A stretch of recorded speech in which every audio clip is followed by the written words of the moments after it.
The moment I stood up at our anniversary dinner 3 months later and announced that I owned every single luxury property Vanessa Sterling had sold in the past 2 years, watching my husband Marcus's face drain of color was worth every sleepless night I'd spent planning my revenge.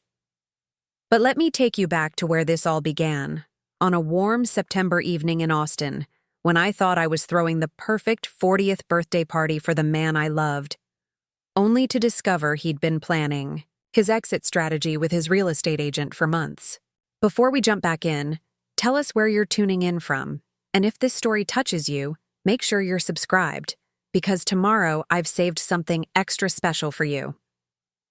The Texas sunset painted our Westlake Hills home in shades of amber and gold as I put the finishing touches on what I believed would be Marcus's most memorable birthday celebration. Our modern 2-story house had never looked more beautiful, with string lights cascading from the oak trees in our backyard and elegant arrangements of white peonies adorning every surface. I had spent weeks coordinating with caterers, selecting the perfect wine pairings, and ensuring every detail reflected the sophistication Marcus appreciated. After 15 years of marriage, I knew exactly how to make him feel special, or so I thought. The guest list included our closest friends, his business associates from the construction company, and several neighbors from our exclusive community. I had even invited his difficult mother, Patricia, who rarely approved of anything I did, hoping this perfect evening might finally earn her grudging respect. What I hadn't expected was to see Vanessa Sterling gliding through our front door in a stunning red dress that hugged her curves in all the right places, her platinum blonde hair cascading over her shoulders like liquid silk. Marcus had mentioned inviting his real estate agent several times over the past few months, always with some business justification about potential investment properties or networking opportunities. Vanessa had helped us purchase our current home 3 years ago, and according to Marcus, she had become invaluable in identifying prime real estate opportunities around Austin. I remembered her as professional but unremarkable during our house hunting process, but the woman who walked into our party that night was anything but forgettable. She moved through our home with an unsettling familiarity, complimenting the renovations we'd made to the kitchen and commenting on the view from our master bedroom windows.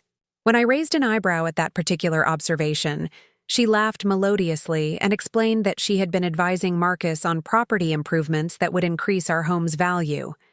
It seemed reasonable enough, but something in the way she said it, with a slight smile that didn't quite reach her eyes, sent an uncomfortable shiver down my spine.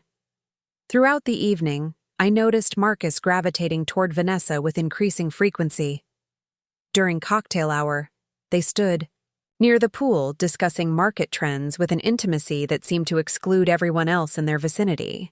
When dinner was served on our spacious deck, somehow Vanessa ended up seated directly across from Marcus, despite my careful seating arrangements that had placed her at the opposite end of the table. I watched as they shared private jokes and meaningful glances while I played the role of the perfect hostess, ensuring everyone's wine glasses remained full and the conversation flowed smoothly. The first real crack in my carefully constructed evening came when David Walsh, Marcus's business partner and oldest friend, pulled me aside near the kitchen. David had always been straightforward with me, never one to engage in social pleasantries when something important needed to be said. His weathered face bore an expression of concern that immediately put me on alert. "Rachel, we need to talk," he said in a low voice, glancing around to ensure we wouldn't be overheard. "I don't know how to say this, but there's something you should know about Marcus and that real estate woman." My heart began to race, but I forced my voice to remain steady. "What do you mean, David?" He ran a hand through his graying hair, clearly uncomfortable with the conversation. "I've seen them together at the Driscoll Hotel bar twice in the past month. Both times they looked like more than business associates, if you catch my meaning." The words hit me like a physical blow, but years of maintaining composure and challenging situations kicked in immediately. I had built a successful marketing career by thinking quickly under pressure, and that skill served me well in this moment of personal crisis. I thanked David for his honesty, and assured him I would handle the situation appropriately, though internally I felt like the ground was shifting beneath my feet. As the evening progressed, I began observing Marcus and Vanessa with new eyes, noting details I had previously dismissed as innocent professional interaction. The way Vanessa's hand lingered on Marcus's arm when she laughed at his stories, how Marcus's eyes sought hers across crowded conversations, the almost imperceptible nod he gave her when she announced she needed to leave early, followed by his own departure 15 minutes later, under the pretense of having an early morning meeting. After the last guest departed and our house fell silent, I sat alone in our living room still wearing my elegant black cocktail dress, surrounded by the remnants of what should have been a perfect celebration. Empty wine glasses and crumpled napkins scattered across our coffee table told the story of an evening that had ended very differently than I had planned. Marcus had returned home well past midnight, claiming he had stopped by the office to review blueprints for an upcoming project. His explanation felt hollow, delivered with the kind of casual dismissiveness that suggested he no longer felt the need to make his lies particularly convincing. That night, as I lay in our king-sized bed listening to Marcus's steady breathing, beside me, I made a decision that would change the trajectory of our marriage forever. I was not going to confront him immediately with accusations based on secondhand information and suspicious behavior. Instead, I was going to gather evidence, understand the full scope of what I was dealing with, and position myself strategically before making any moves. My marketing background had taught me the importance of thorough research and careful planning before launching any campaign, and this situation required the same methodical approach. The next morning, I began my investigation with the kind of systematic thoroughness that had made me successful in my professional life. While Marcus showered and prepared for work, I accessed his laptop using the password he had never bothered to change since our early years of marriage. His browser history revealed frequent visits to luxury real estate listings, but more concerning were the searches for Austin's most expensive rental properties and high-end apartment complexes. Mixed among legitimate business emails were threads with Vanessa that used language far more intimate than any professional relationship warranted. One particular exchange made my stomach churn. Vanessa had written about showing him a private property that she thought would be perfect for your new beginning, followed by Marcus's response about finally being ready to make the move we discussed. The timestamp showed this conversation had taken place just 3 days before his birthday party, while I was busy coordinating catering details and selecting the perfect gift for the man I thought I knew. Over the following weeks, I developed a routine of careful observation and evidence collection that would have impressed any private investigator. I tracked Marcus's movements through our shared banking app, noting charges at restaurants where he claimed to be in business meetings, but which our financial records showed were clearly romantic dinners for two. I photographed text messages when his phone was left unattended, documenting conversations that revealed a relationship spanning several months. Most damaging of all, I discovered that Marcus had already consulted with a divorce attorney, based on a consultation fee that appeared on our credit card statement.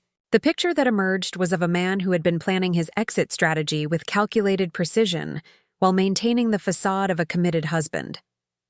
Vanessa wasn't just his real estate agent. She was his escape plan, his midlife crisis, wrapped in designer clothes and professional credentials. The property searches weren't for investment opportunities as he had claimed, but for the luxury lifestyle he planned to build with his new partner once he discarded his current life. What hurt more than the betrayal itself was the realization of how long this deception had been ongoing. Marcus hadn't fallen into an impulsive affair.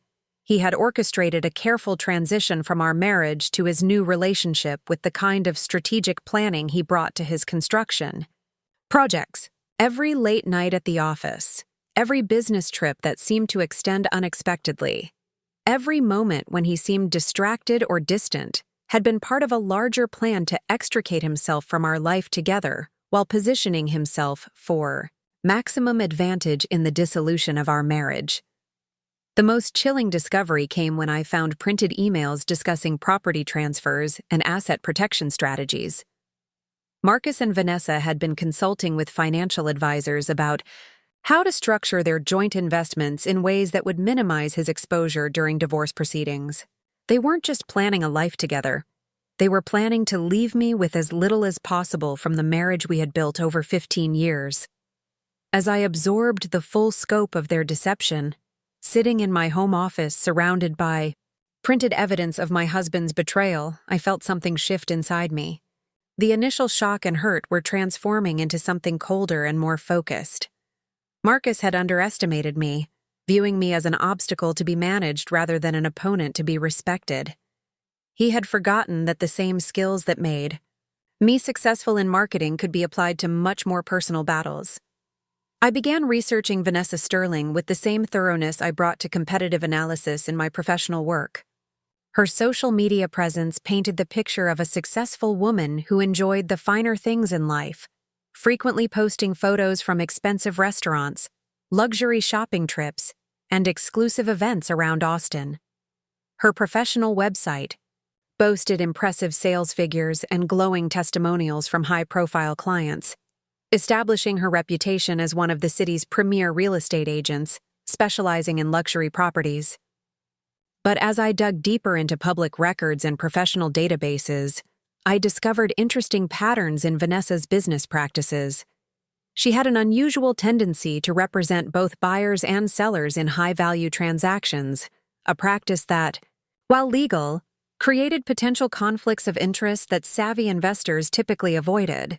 Preparing and narrating this story took us a lot of time, so if you are enjoying it, subscribe to our channel. It means a lot to us. Now back to the story. More intriguingly, several of her most expensive sales had involved properties that were purchased and then resold within remarkably short timeframes, suggesting either exceptional market timing or insider knowledge that gave her clients significant advantages. The revelation that would ultimately shape my strategy came when I cross-referenced Vanessa's sales records with Austin's property databases and discovered something that made me smile for the first time in weeks. In her eagerness to establish herself as the city's go-to agent for luxury properties, Vanessa had concentrated her efforts on a relatively small segment of the market. Nearly 70% of her high-value sales over the past 2 years had involved properties in just 3 exclusive developments around Austin, creating a portfolio concentration that represented both her greatest professional achievement and her most significant vulnerability. As I sat in my office that evening, surrounded by printed property records, sales documents, and financial statements, I realized that Marcus and Vanessa had handed me the perfect opportunity for revenge. They had been so focused on planning their future together that they had failed to consider how their past might be used against them. Vanessa's success in the luxury real estate market had created a paper trail that could be traced, analyzed, and ultimately exploited by someone with sufficient resources and motivation. The plan that began forming in my mind was elegant in its simplicity and devastating in its potential impact. If Marcus wanted to leave our marriage for his real estate agent, then he was going to discover exactly what happened when someone decided to play games in the real estate market with a woman who had both the intelligence to identify opportunities and the resources to capitalize on them. Vanessa Sterling was about to learn that when you built your professional reputation on a concentrated portfolio of luxury properties, you also created the perfect target for someone determined to turn your greatest strength into your most catastrophic weakness. That night, as I lay in bed next to my unsuspecting husband, I was no longer the hurt and confused wife who had discovered his betrayal. I was a woman with a plan, and that plan was going to make both Marcus and Vanessa deeply regret the day they decided to underestimate Rachel Thompson. The morning after my discovery, I woke with the kind of clarity that only comes from having a purpose. While Marcus showered and hummed cheerfully, completely unaware that his secret was no longer secret, I made coffee and began planning my next moves with the precision of a military strategist. My first call was to Linda Hayes, my neighbor and closest friend, who had always possessed an uncanny ability to gather information about everyone in our social circle. Linda arrived at my house 20 minutes later, her silver hair perfectly styled despite the early hour, carrying 2 croissants from our favorite bakery and wearing the expression of someone ready for serious conversation. We settled in my sunroom, surrounded by the morning light filtering through the windows, and I carefully laid out what I had discovered about Marcus and Vanessa without revealing the full extent of my knowledge. "I need to understand exactly who we're dealing with," I told Linda, sipping my coffee while watching her process the information. "What do you know about Vanessa Sterling beyond her professional reputation?" Linda's eyes narrowed with the focused intensity she brought to neighborhood politics and charity committee work. "That woman has been making waves in Austin real estate for the past 3 years," she said, settling back in her chair. "She came here from Dallas after some kind of scandal involving a married client, though nobody talks about the details openly. What I do know is that she has a pattern of getting very close to her male clients, particularly the wealthy married ones." This information aligned perfectly with what I had begun to suspect.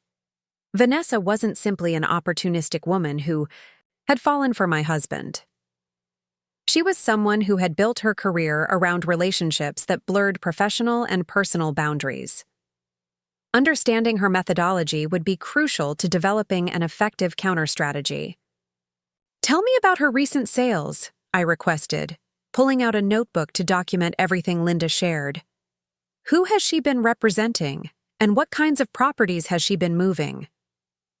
Linda leaned forward, clearly relishing the opportunity to share what she knew. "She's cornered the market on those new luxury developments near Lake Travis. You know the ones: Waterstone Estates, Pinnacle Ridge, and that ultra-exclusive Meridian Heights community where lots start at $2 million. She's been the listing agent for most of the high-end sales in those areas over the past 2 years. My pulse quickened as Linda's information confirmed what my research had suggested. Vanessa had indeed concentrated her efforts on a specific segment of Austin's luxury market, building relationships with developers and establishing herself as the go-to agent for the city's most expensive properties. This specialization had made her wealthy and influential, but it had also created the kind of market concentration that could be exploited by someone with sufficient resources and determination. "There's something else," Linda continued, glancing around as if checking for eavesdroppers. "Amy Rodriguez, who works at the real estate office downtown, mentioned that Vanessa has been pushing several of her clients toward quick sales lately. Apparently, she's been telling people that the luxury market is about to shift, and they should cash out while prices are still high." This detail was particularly interesting because it suggested Vanessa might be manipulating her clients' decisions based on information that wasn't publicly available. If she was encouraging sales to create inventory for specific buyers, or if she had advanced knowledge of market conditions that would affect property values, she might be crossing ethical lines that could be documented and exposed. After Linda left, I spent the morning researching the 3 developments she had mentioned, diving deep into property records, sales histories, and ownership transfers. What I discovered was even more promising than I had hoped. Vanessa's sales in these communities represented not just professional success, but a concentrated portfolio that could be systematically targeted by someone with patience and financial resources. Waterstone Estates, the smallest of the 3 developments, consisted of 47 luxury homes ranging from 1, 2 to 3, $8 million. Vanessa had been involved in 31 of the sales since the development opened, representing an impressive market share that also meant she had significant ongoing relationships with most of the property owners. Pinnacle Ridge was larger, with 83 homes in a similar price range, and Vanessa had handled 46 of those transactions. Meridian Heights, the most exclusive community, had only 28 properties, but Vanessa had sold 19 of them, including several that had changed hands multiple times. The pattern that emerged from this data was both impressive and vulnerable. Vanessa had built her reputation on being the dominant force in Austin's ultra-luxury market, but she had also created a situation where her professional success was heavily dependent on a relatively small number of properties and relationships. If someone were to systematically acquire properties in these developments, they could potentially control a significant portion of Vanessa's professional network and income stream. More importantly, I realized that Marcus's construction company had been involved in some of the development work for these communities. His business relationship with the developers meant he had access to information about upcoming projects, planned improvements, and market timing that could be invaluable to a real estate agent looking to position her clients advantageously. The affair wasn't just personal, it was also professional, with Vanessa using her relationship with Marcus to gain insider information that gave her clients unfair advantages in the luxury market. That afternoon, while Marcus was supposedly meeting with potential investors, I drove to each of the 3 developments to see them firsthand. Waterstone Estates impressed me with its manicured landscapes and elegant architecture, homes that clearly catered to Austin's tech executives and successful professionals. Pinnacle Ridge offered larger lots and more privacy, attracting buyers who valued exclusivity over convenience. Meridian Heights was breathtaking, with custom homes that represented the pinnacle of luxury living in the Austin area. As I toured these communities, I began to understand why Vanessa had focused her efforts here. These weren't just expensive houses. They were lifestyle statements, the kind of properties that attracted buyers who viewed real estate as both investment and status symbol. The owners in these developments would be sophisticated, wealthy, and accustomed to working with premium service providers. Gaining their trust and loyalty would require exceptional skill and dedication, but once established, those relationships would be incredibly valuable. I also noticed something else during my tours. Several properties in each development had for sale signs with Vanessa's name prominently displayed, suggesting a steady stream of inventory that would require constant attention and marketing. If someone were to systematically purchase these properties, they wouldn't just be acquiring real estate. They would be disrupting Vanessa's business model and potentially damaging her reputation with the developers who relied on her to move their most expensive inventory. That evening, I called my financial advisor to discuss my options for making significant real estate investments. Margaret Chen had been managing my portfolio for 8 years, and I trusted her judgment completely. When I explained that I was interested in diversifying into luxury real estate, specifically properties in certain Austin developments, she was initially enthusiastic about the potential returns. The Austin luxury market has been incredibly strong, Margaret confirmed during our phone conversation.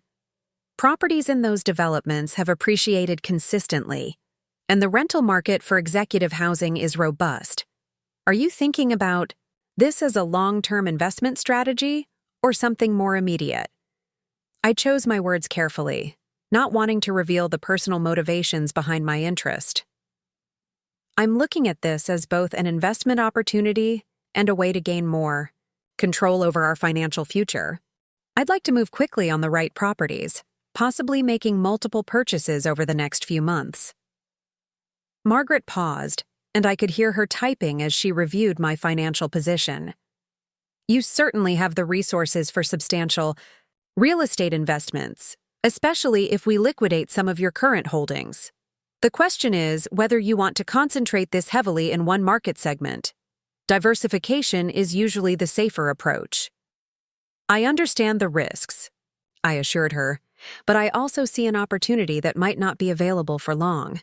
Can you help me identify properties that might be coming on the market soon, particularly ones where we could move quickly if the right situation arose?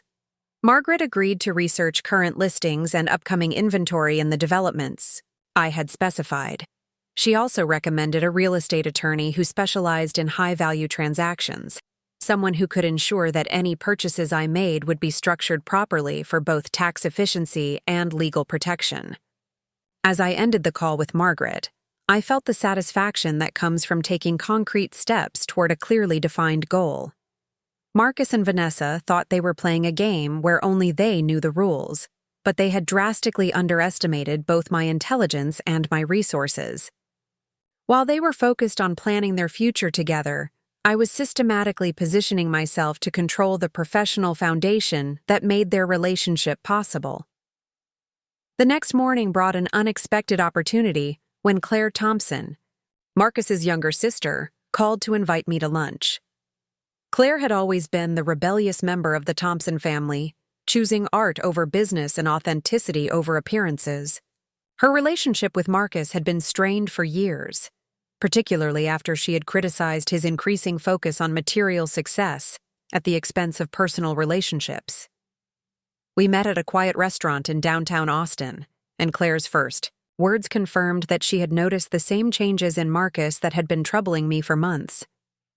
"My brother has been acting strange lately," she said without preamble, settling into our booth with the directness that characterized all her interactions. "He's always been ambitious, but there's something different about him now, something calculating." I decided to trust Claire with a carefully edited version of what I had discovered, focusing on Marcus's secretive behavior and suspicious activities without revealing the full extent of my knowledge about his relationship with Vanessa. Claire listened intently, her artistic intuition picking up on nuances that others might miss. "I knew something was wrong at his birthday party," Claire said, stirring her coffee thoughtfully. "The way he was acting around that real estate woman, and how uncomfortable you looked every time they talked. Marcus has never been good at hiding things, but he's never been deliberately deceptive either." Claire's perspective was valuable, because she knew Marcus better than almost anyone, having grown up watching him navigate family dynamics and social situations. Her assessment that his current behavior represented a fundamental change rather than simple indiscretion confirmed my suspicion that this affair was part of a larger transformation in his character and priorities. "There's something else," Claire continued, lowering her voice. "I ran into David Walsh at the grocery store yesterday, and he seemed really uncomfortable when I mentioned seeing him at the party. He said something about hoping Marcus knew what he was doing, and that some decisions couldn't be undone." This information suggested that David's concerns about Marcus and Vanessa extended beyond what he had shared with me at the party. As Marcus's business partner and oldest friend, David, would be in a position to observe changes in Marcus's behavior and decision-making that others might miss. If David was worried enough to express concern to Claire, the situation was probably more serious than I had initially realized. "Claire, I need to ask you something, and I need you to be completely honest with me," I said, leaning forward across the table. "Have you noticed Marcus making any changes to his business practices or financial arrangements lately? Anything that seemed unusual or out of character?" Claire considered the question carefully before responding. "Actually, yes. He mentioned restructuring some of his business investments and talking about expanding into new markets. But when I asked him about details, he was vague in a way that wasn't like him. Marcus usually loves talking about his business plans." This aligned with the property searches and financial consultations I had discovered, confirming that Marcus's preparations for leaving our marriage extended into his professional life as well. He wasn't just planning a personal exit strategy. He was positioning his business assets to support his new life with Vanessa, while minimizing his obligations to our shared financial future. After lunch with Claire, I spent the afternoon developing a more sophisticated understanding of how Marcus's business interests intersected with Vanessa's real estate activities. Using public records and business databases, I traced connections between Marcus's construction projects and several of the developments where Vanessa had established her dominance in the luxury market. The pattern that emerged was more complex and concerning than I had initially realized. Marcus's company had been involved in infrastructure work for Pinnacle Ridge and had consulting contracts for upcoming phases of development at Meridian Heights. This meant he had access to timelines, design specifications, and market positioning strategies that would be incredibly valuable to a real estate agent trying to advise clients on investment opportunities. More troubling was my discovery that Marcus had recently formed a new business entity, registered just 6 weeks ago, with Vanessa listed as a partner. The company's stated purpose was real estate development consulting, but the timing and structure suggested it was designed to formalize their professional collaboration in ways that would benefit both of them financially, while potentially creating conflicts of interest with Marcus's existing business partnerships. This new company represented a direct threat to David Walsh, who had been Marcus's partner for 12 years and who presumably had no knowledge of Marcus's side venture with Vanessa. If Marcus was using information from his established business to benefit his new partnership, he was not only betraying our marriage, but also betraying the professional relationship that had been the foundation of his career success. That evening, I made a decision that would prove crucial to everything that followed. Instead of continuing to gather information passively, I was going to take direct action to position myself advantageously before Marcus and Vanessa realized their activities were being monitored and documented. My conversation with Margaret had confirmed that I had the financial resources to make significant real estate purchases, and my research had identified specific properties that would allow me to systematically disrupt Vanessa's business model. I called Margaret back and authorized her to begin the process of liquidating certain investments to free up capital for real estate purchases. I also scheduled meetings with the real estate attorney she had recommended and began developing a strategy for acquiring properties in ways that would be both legally sound and strategically effective. The plan taking shape in my mind was ambitious and potentially expensive, but it offered the possibility of turning Marcus and Vanessa's greatest strength into their most devastating weakness. If they wanted to build their future together on the foundation of Austin's luxury real estate market, they were going to discover what happened when someone with superior resources and motivation decided to acquire that foundation for herself. As I prepared for bed that night, I felt a sense of anticipation I hadn't experienced since the early days of building my marketing career. Marcus and Vanessa thought they were several moves ahead in a game where they controlled all the variables, but they had made the crucial mistake of underestimating their opposition. They were about to learn that when you built your plans on someone else's property, you needed to make sure that someone couldn't simply buy the ground out from under you. The woman who had discovered her husband's betrayal at his birthday party was gone, replaced by someone who understood exactly how to turn personal devastation into strategic advantage. Marcus wanted a new life with his real estate agent, and I was going to make sure he got exactly what he deserved. 3 weeks into my investigation, Claire called me with news that would accelerate my timeline dramatically.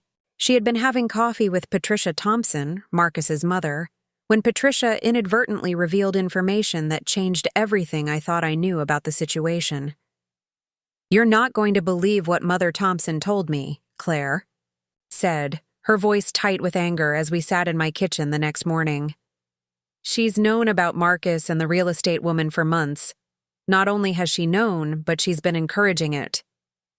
I set down my coffee cup carefully, processing this revelation. Patricia had always been cold toward me, but I had attributed her behavior to the general disapproval she seemed to harbor for anyone who didn't meet her exacting standards. The possibility that she had been actively working against our marriage while maintaining the pretense of family dinners and holiday celebrations was both shocking and infuriating. "What exactly did she say?" I asked, keeping my voice steady despite the surge of adrenaline coursing through me. Claire rubbed her temples, clearly disturbed by what she had learned. She told me that Marcus deserved someone who could truly support his ambitions, someone who understood the business world he was trying to navigate. She said you were holding him back from his potential, and that Vanessa Sterling was exactly the kind of woman who could help him achieve the success he was meant to have. The casual cruelty of Patricia's assessment hit me like a physical blow, but it also provided crucial insight into the dynamics I was facing. This wasn't just about Marcus having an affair. It was about a coordinated effort by multiple people to reconstruct his life according to their vision of what would be best for him, regardless of the commitments he had made or the damage their plans would cause. "There's more," Claire continued, her expression growing darker. "Patricia mentioned that she had been helping Marcus restructure his finances to protect his assets.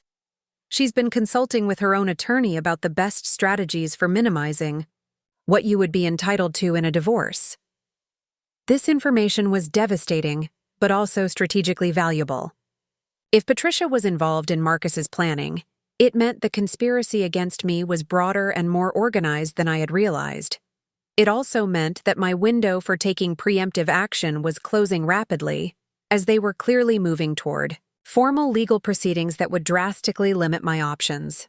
Claire, I need you to do something for me, and I need you to understand that what I'm about to tell you must remain completely confidential, I said, making the decision to trust her with more information than I had shared with anyone else. Over the next hour, I walked Claire through everything I had discovered about Marcus and Vanessa's relationship, their business partnership, and my research into Vanessa's real estate activities. I showed her the evidence I had gathered and explained the strategy I was developing to acquire properties in the developments where Vanessa had built her reputation. Claire listened with the focused intensity she brought to her art, asking insightful questions and immediately grasping the implications of what I was planning. When I finished explaining my approach, she was quiet for several minutes, considering everything I had shared.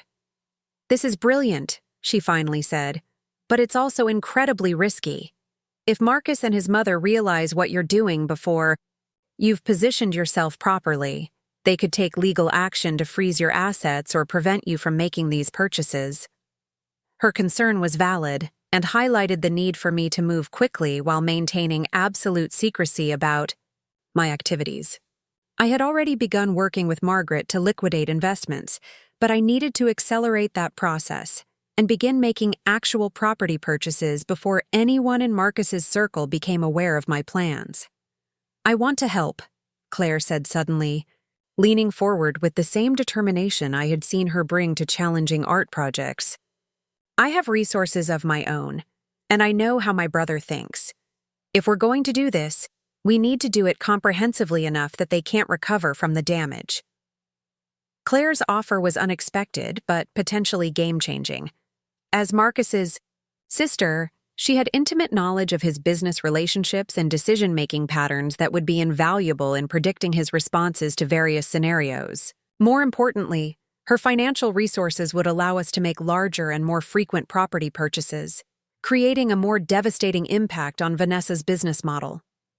We spent the rest of the morning developing a more sophisticated strategy that leveraged both of our strengths and resources. Claire would focus on properties in Meridian Heights, the most exclusive development, where her connections in Austin's art and culture scene had given her relationships with several current property owners.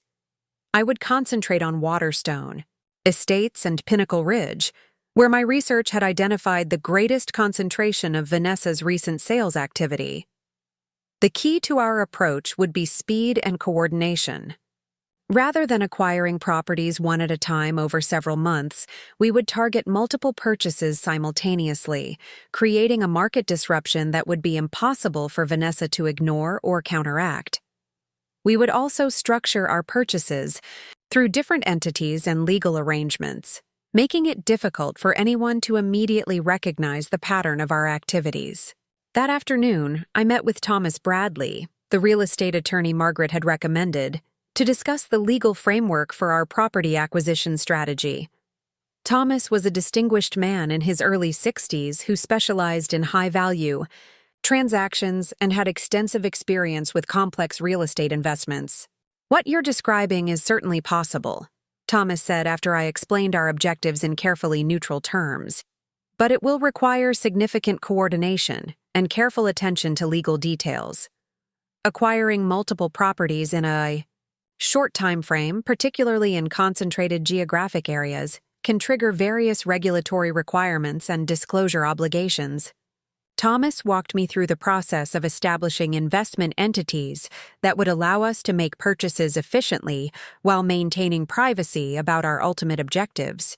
He also explained how to structure our acquisitions to minimize tax implications and maximize our flexibility for future decisions about the properties.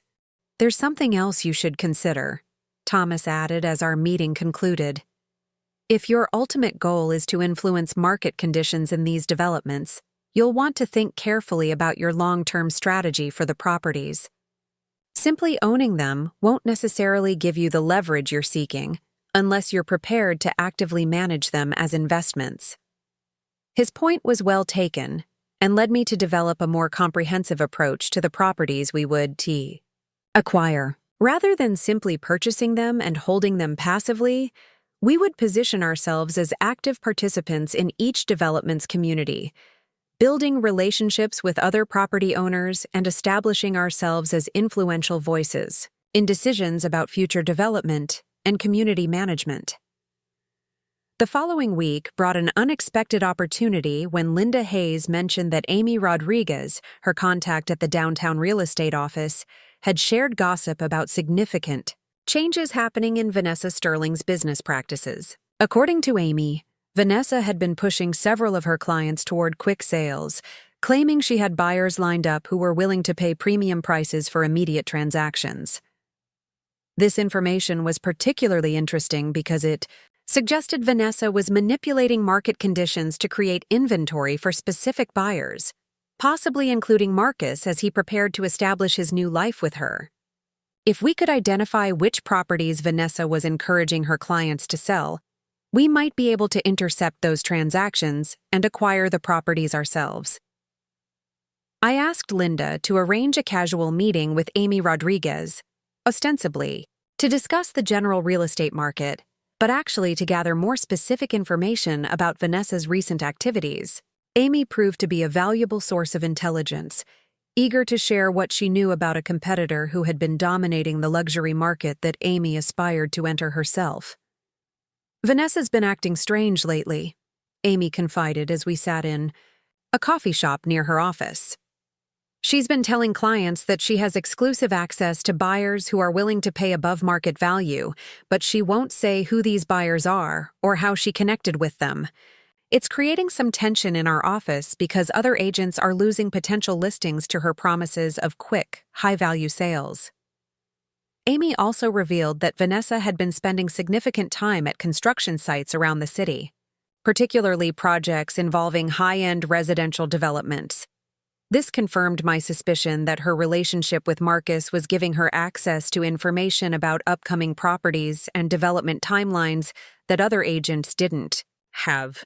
"There's something else," Amy added, glancing around to ensure our conversation remained private. "Vanessa's been asking a lot of questions about property ownership structures and investment entities. She's been consulting with attorneys about how wealthy clients typically structure their real estate purchases to maintain privacy and tax advantages." This detail was particularly concerning because it suggested Vanessa and Marcus were planning their own property acquisitions, possibly using the same strategies I was developing to protect their investments and maintain secrecy about their activities. If they were moving towards significant real estate purchases of their own, my window for effective action was even smaller than I had realized.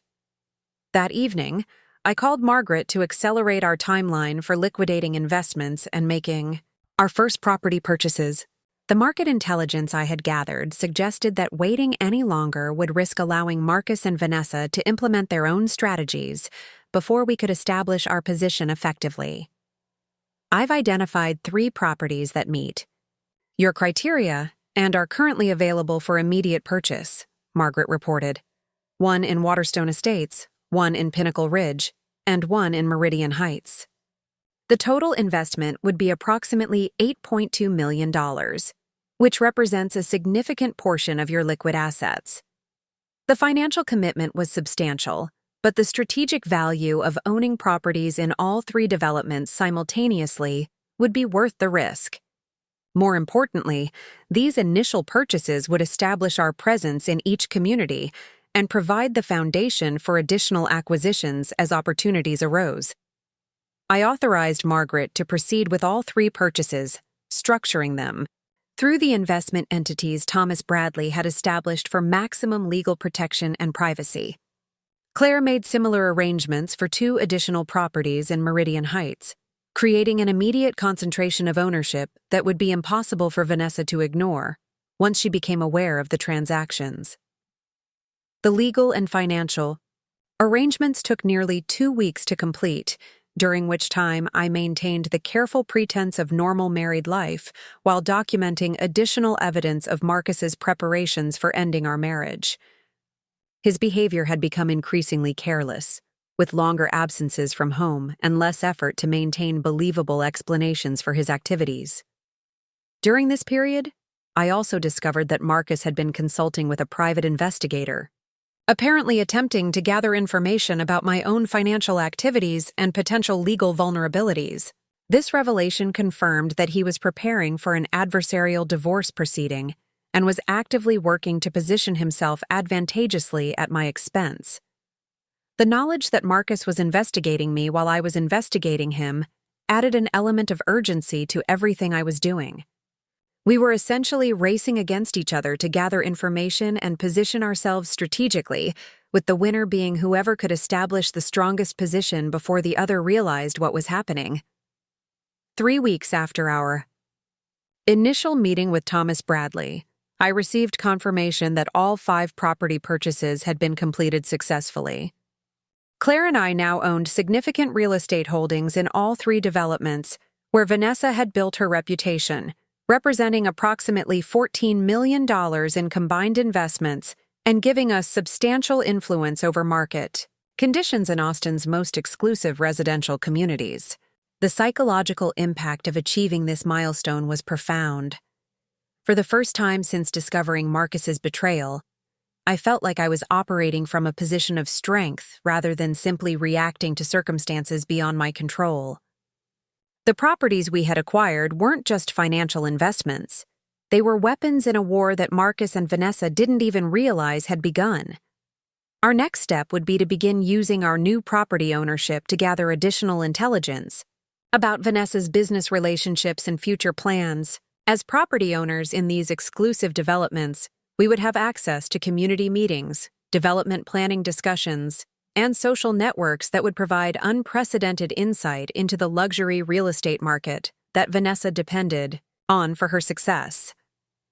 Claire and I spent an evening touring our new properties, developing plans for how we would position ourselves within each community to maximize our influence and information gathering capabilities.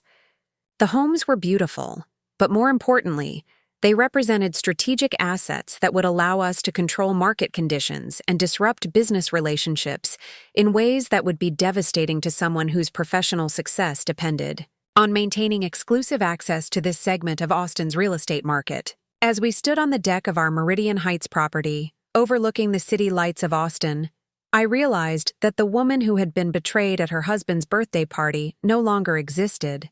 In her place was someone who understood exactly how to turn personal devastation into strategic advantage. Someone who had the resources and determination to ensure that Marcus and Vanessa's betrayal would cost them far more than they had ever imagined possible. The game had changed completely, and neither Marcus nor Vanessa had any idea that their greatest professional asset was now controlled by the woman they had dismissed as an obstacle to be managed rather than an opponent to be feared. They were about to discover exactly what happened when someone with superior resources and unlimited motivation decided to compete in their chosen arena. The first community meeting at Waterstone Estates provided exactly the kind of intelligence I had hoped for when Claire and I decided to acquire properties in these exclusive developments. As new homeowners, we were invited to participate in discussions about upcoming amenities, security protocols, and development planning that would affect property values throughout the community. What I discovered during that meeting exceeded my most optimistic expectations for gathering actionable information about Vanessa's business operations.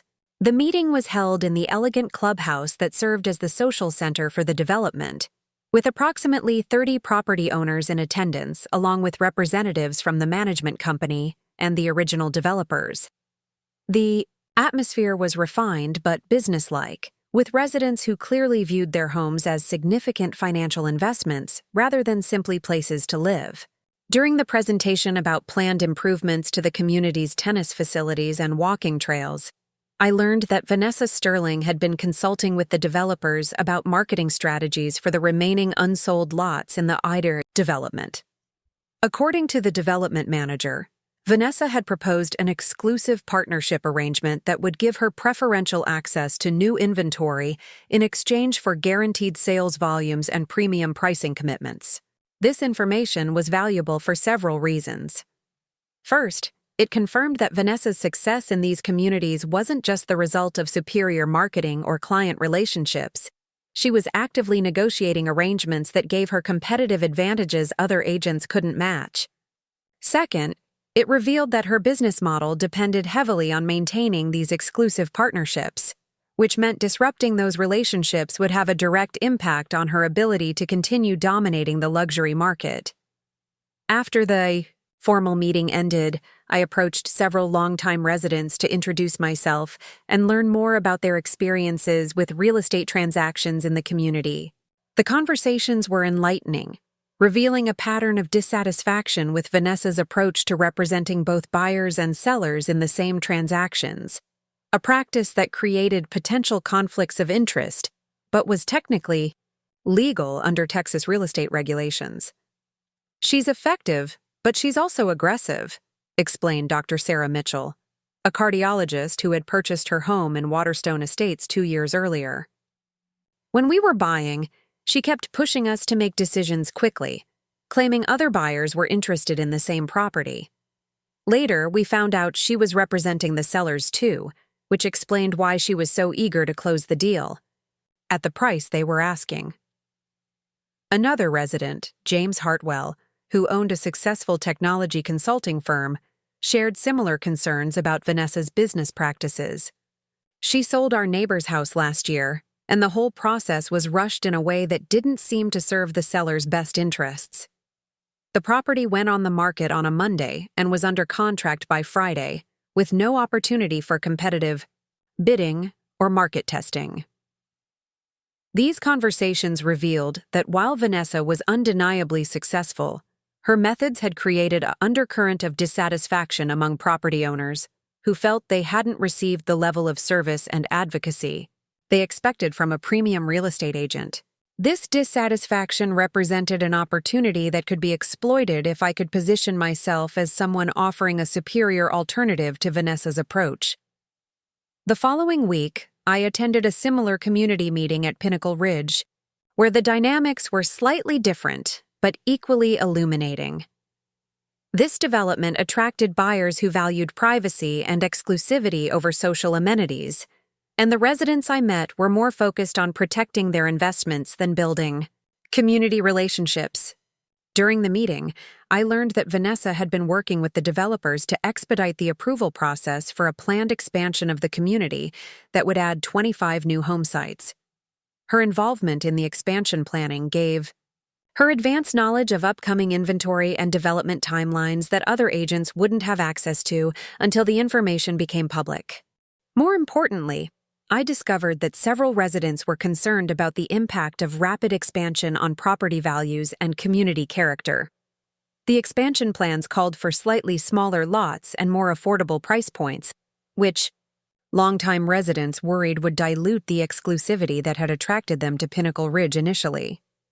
"We invested here because of the community's commitment to maintaining high standards," explained Rebecca Foster, a prominent attorney who served on the Homeowners Association board. "If they're going to change the development parameters to increase density and lower price points, that fundamentally alters the value proposition we bought into." This tension between existing residents and development expansion plans created another opportunity for strategic intervention. If I could position myself as an advocate for protecting property values and community standards, I might be able to build support for challenging the expansion plans that Vanessa was promoting. After the Pinnacle Ridge meeting, I spent several hours researching the legal and regulatory framework governing planned unit developments in Texas. What I discovered was that homeowners associations had significant authority to challenge expansion plans that violated the original development agreements or that weren't properly presented to existing residents for approval. The expansion that Vanessa was promoting appeared to violate several provisions of the original Pinnacle Ridge development agreement, particularly regarding minimum lot sizes and architectural standards. If these violations could be documented, And presented effectively, the expansion could be delayed or modified in ways that would undermine Vanessa's exclusive partnership with the developers. My research also revealed that Texas real estate regulations required agents to disclose any financial interests they had in development projects they were marketing to clients. If Vanessa's partnership arrangements with the developers included equity participation or profit-sharing agreements that she wasn't disclosing to her clients, she could be violating professional regulations in ways that would jeopardize her license and reputation. Claire's experiences at Meridian Heights proved even more valuable for understanding Vanessa's operations and identifying potential vulnerabilities. The ultra-exclusive nature of this community meant that residents were more sophisticated about real estate investments and more demanding about the quality of professional services they received. The interesting thing about Meridian Heights, Claire reported during one of our weekly strategy sessions, is that several residents have been asking questions about Vanessa's dual representation arrangements and whether they're getting the best possible outcomes on their transactions.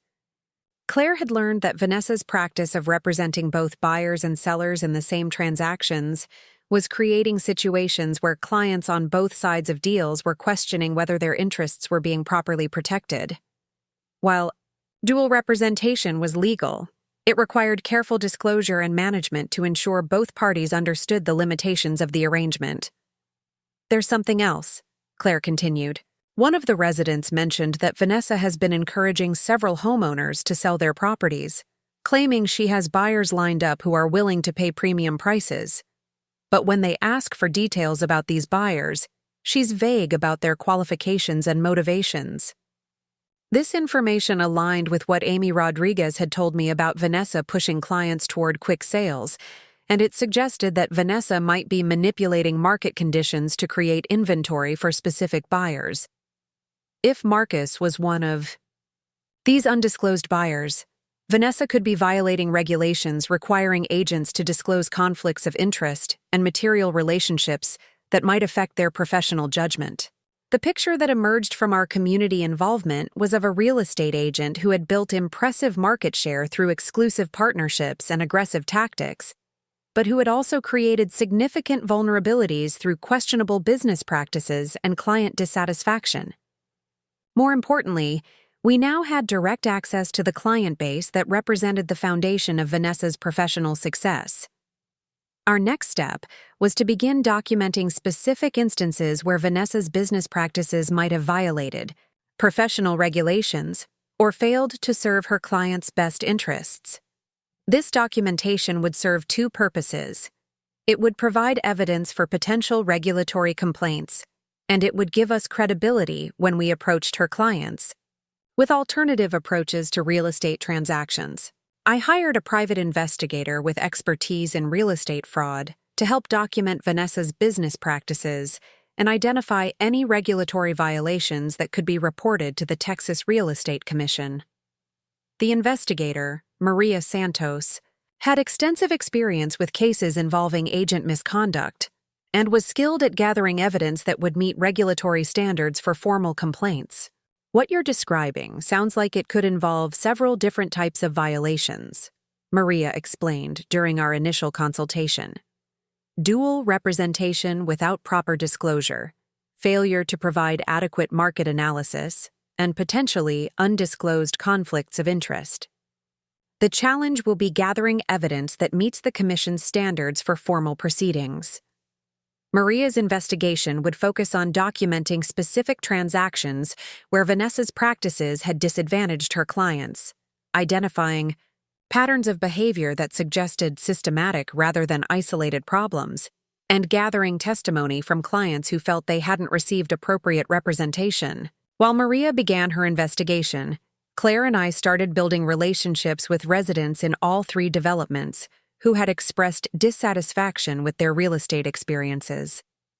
Our approach was subtle but systematic, positioning ourselves as concerned neighbors who were interested in ensuring all residents received the level of professional service they deserved. These relationships proved invaluable for gathering additional intelligence about Vanessa's operations and identifying opportunities for strategic intervention. We learned about upcoming transactions, planned developments, and community concerns that would affect property values and market conditions throughout these exclusive neighborhoods. One particularly valuable relationship was with Dr. Michael Chen, a successful orthopedic surgeon who owned properties in both Waterstone Estates and Meridian Heights. Dr. Chen had become frustrated with Vanessa's handling of a recent sale, and he was interested in finding an alternative agent for future transactions. The problem with Vanessa Sterling, Dr. Chen explained during a conversation at the Waterstone Estates pool, is that she's more interested in closing deals quickly than in making sure her clients get the best possible outcomes. When I sold my property in Meridian Heights last year, I felt like she was working harder to satisfy the buyers than to maximize my return on investment.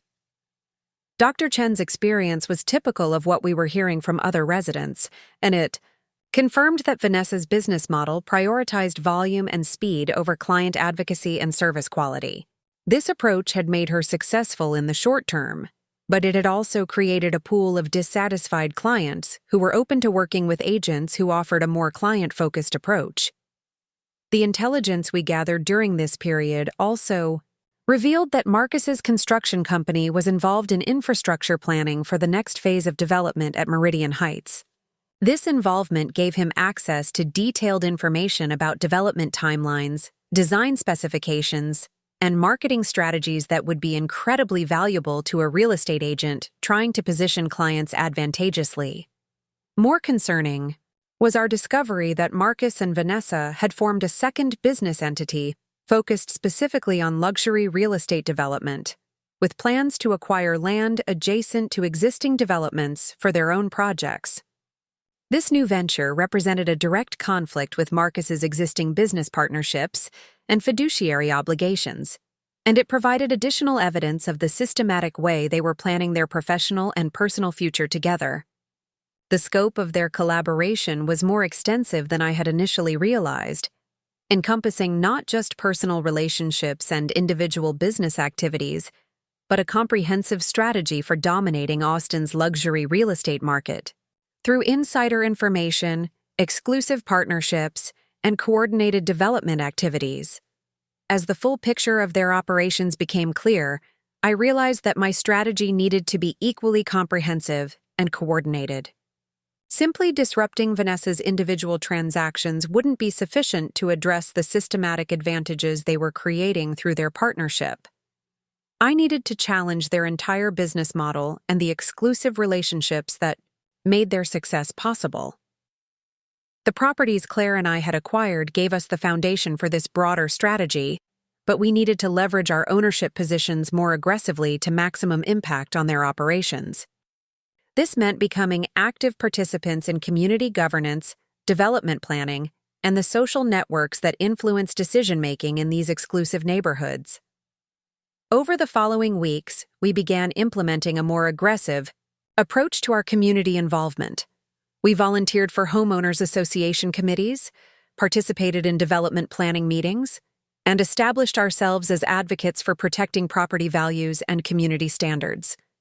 These activities positioned us as influential voices in decisions about future development and community management. Our growing influence in these communities also gave us access to information about upcoming property transactions, development opportunities, and regulatory issues that would affect the luxury real estate market. This information allowed us to anticipate Vanessa's strategies and position ourselves to counteract her advantages. The transformation from passive property owners to active community leaders was remarkably quick, facilitated by the sophisticated professional networks and social dynamics that characterized these exclusive developments. Within 6 weeks of our initial property purchases, Claire and I had established ourselves as respected voices in all 3 communities, with growing influence over decisions that would directly impact Vanessa's business operations. As our influence grew, we began to understand the full extent of the opportunities available to us for disrupting Vanessa's business model and challenging the exclusive partnerships that had made her success possible. The woman who had discovered her husband's betrayal was gone, replaced by someone who understood exactly how to use superior resources and strategic positioning to ensure that betrayal came with consequences neither Marcus nor Vanessa could have anticipated. The moment I had been building toward arrived on a crisp October evening when Marcus announced he wanted to discuss our future over dinner at our anniversary restaurant. He had chosen the same upscale establishment where we had celebrated 15 years of marriage just 12 months earlier, apparently believing the sentimental location would soften the blow of what he was about to reveal. His miscalculation was breathtaking in its arrogance. As we sat across from each other at the candlelit table, Marcus launched into a carefully rehearsed speech about growing apart, needing different things from life, and believing we would both be happier if we pursued separate paths. He spoke with the practiced sincerity of someone who had convinced himself that his betrayal was actually an act of kindness, a way of setting us both free to find more suitable partners. "I've been thinking about this for months, Rachel," he said, his voice taking on the patronizing tone he used when explaining construction details to clients who didn't understand technical specifications. "We've built a good life together, but I think we both know we've outgrown what we had. I want us to handle this transition as maturely as possible, for both our sakes." I listened to his performance with the same detached interest I might bring to watching a poorly written television drama, occasionally nodding as if I was processing his revelations for the first time. When he paused, clearly expecting some kind of emotional response, I simply took a sip of wine and asked if he had given any thought to the practical arrangements that would be necessary. "Actually, I have," Marcus replied, looking relieved that I wasn't creating the scene he had obviously been dreading. "I've consulted with an attorney about the best way to divide our assets fairly. Given the complexity of our investments and the business interests involved, we'll need to be strategic about how we structure everything." The casual way he mentioned consulting with an attorney confirmed what I had suspected for weeks. This conversation wasn't the beginning of Marcus's planning process. It was the culmination of months of preparation that had been conducted entirely without my knowledge or input.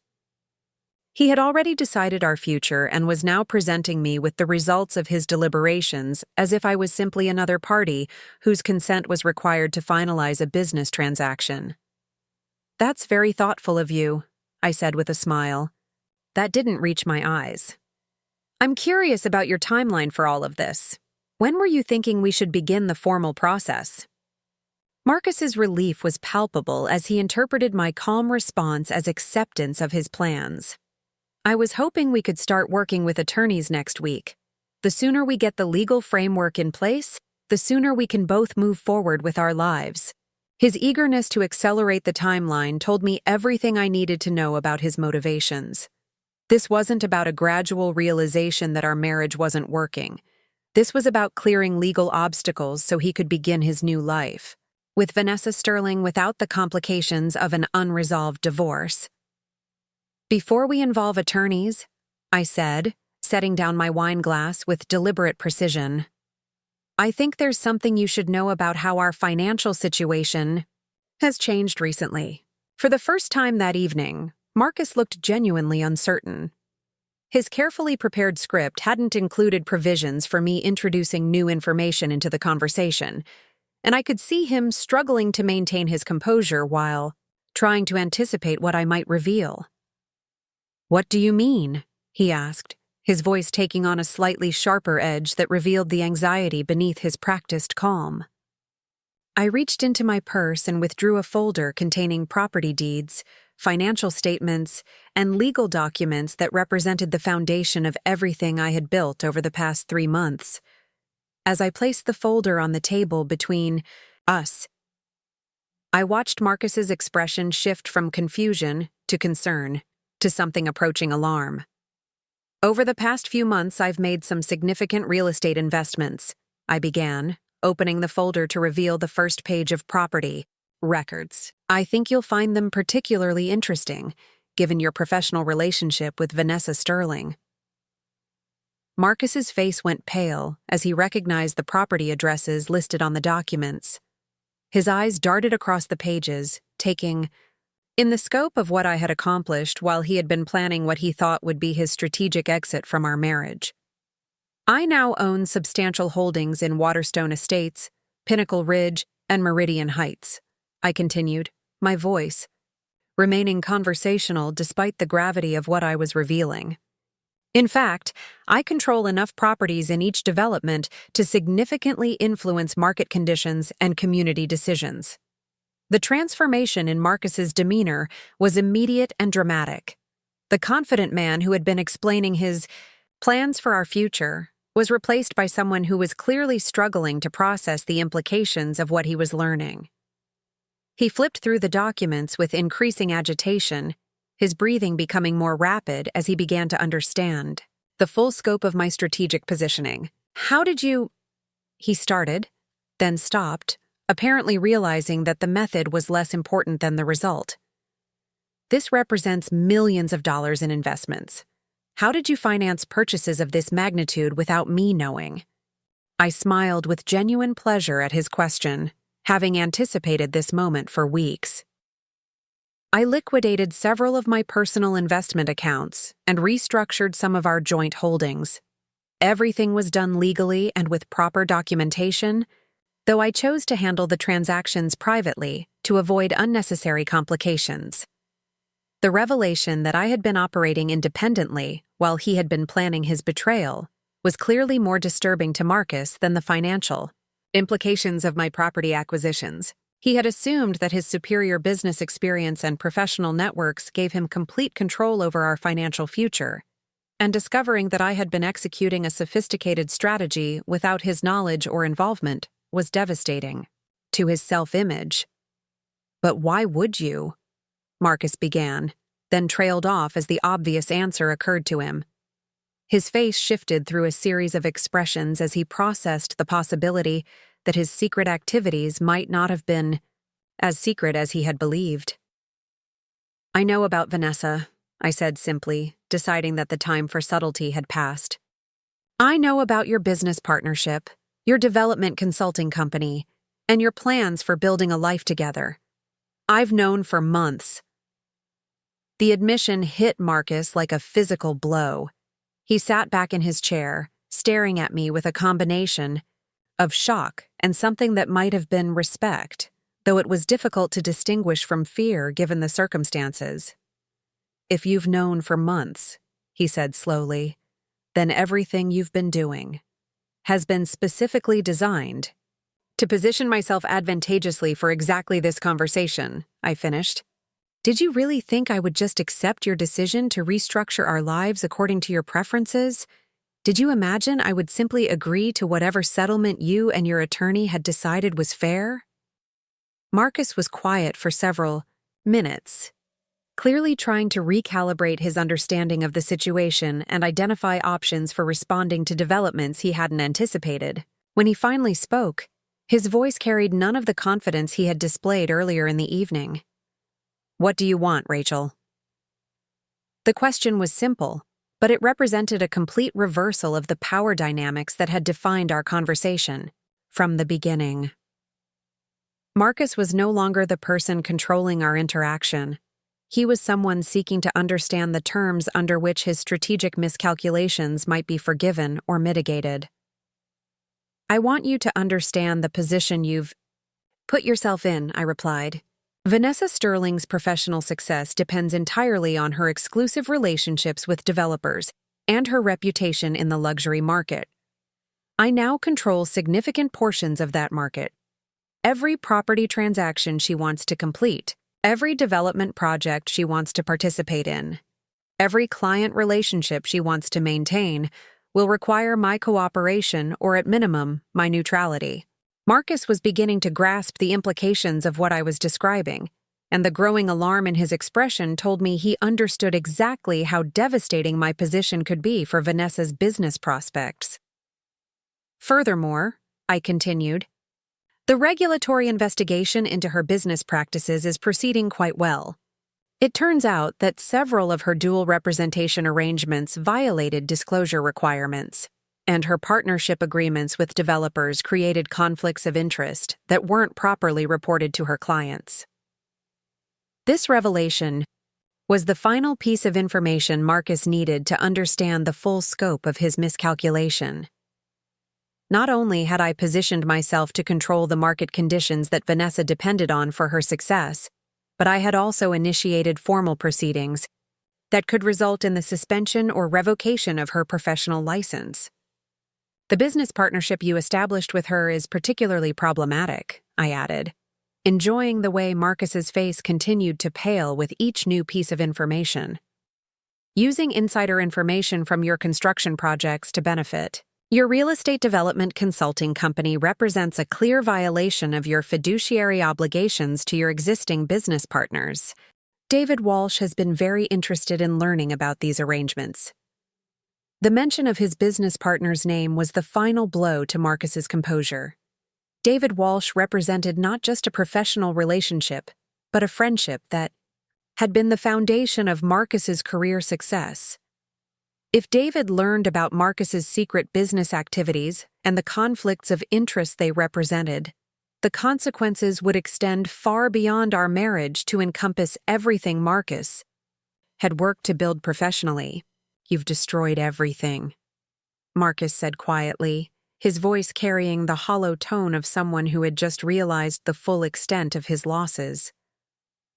No, I corrected. You destroyed everything when you decided to build your future on betrayal and deception. I simply made sure that your actions came with appropriate consequences. The remainder of our dinner passed in near silence, with Marcus occasionally asking questions about the legal and financial implications of what I had revealed, and me providing answers with the same calm professionalism I might bring to discussing marketing strategies with a client. The dynamic between us had been completely transformed, with Marcus now clearly understanding that he was not negotiating from a position of strength. When we returned home that evening, Marcus retreated to his study and spent several hours making phone calls, presumably to Vanessa and his attorney, trying to understand his options for responding to the strategic disaster he had created. I could hear the agitation in his voice through the closed door, and I knew that his carefully planned exit from our marriage had become a desperate attempt to minimize the damage from his miscalculations. The following morning brought confirmation that my strategy had achieved its intended effect. Vanessa Sterling called our house, ostensibly to speak with Marcus about a business matter, but actually to gauge my knowledge of their relationship and my intentions regarding their future plans. When I answered the phone and calmly suggested that she and Marcus might want to reconsider their business arrangements, given the changing market conditions in Austin's luxury developments, her response was immediate and panicked. Within a week, Marcus had moved out of our house and into a modest apartment across town, his dreams of a luxury lifestyle with Vanessa having collapsed under the weight of regulatory investigations, business partnership disputes, and the systematic disruption of every professional relationship that had made their plans possible. David Walsh had indeed been very interested in learning about Marcus's undisclosed business activities, and their partnership was dissolved with Marcus forfeiting his equity stake to compensate for the damages his actions had caused. Vanessa. Sterling's real estate career effectively ended when the Texas Real Estate Commission suspended her license, pending a full investigation of her business practices. The exclusive partnerships with developers that had been the foundation of her success were terminated when evidence of her regulatory violations became public, and several of her former clients filed complaints seeking compensation for transactions, where they felt she had failed to represent their interests properly. The properties Claire and I had acquired proved to be excellent investments, appreciating significantly as Austin's luxury market continued to grow. More importantly, our ownership positions in these exclusive developments gave us ongoing influence over market conditions and development decisions that ensured our financial success while preventing anyone else from establishing the kind of dominant position that Vanessa had previously enjoyed. Marcus's attempts to reconcile our marriage began approximately 6 weeks after he had moved out, when the full scope of his professional and financial losses became clear.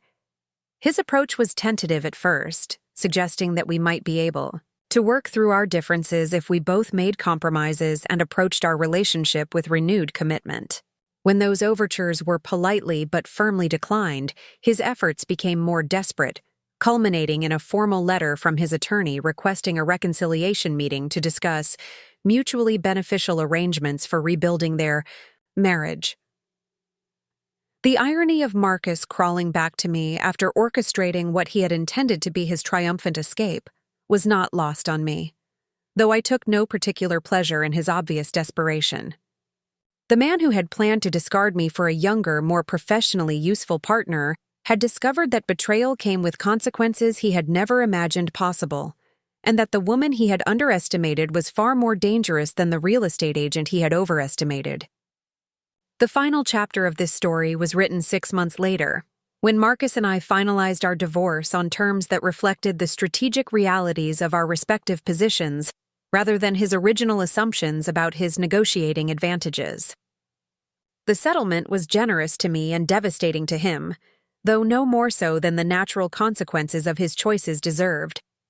As I signed the final documents in my attorney's office, I reflected on the journey that had brought me from the shocked wife, discovering her husband's betrayal at his birthday party, to the strategic victor who had systematically dismantled everything he had tried to build with his affair partner.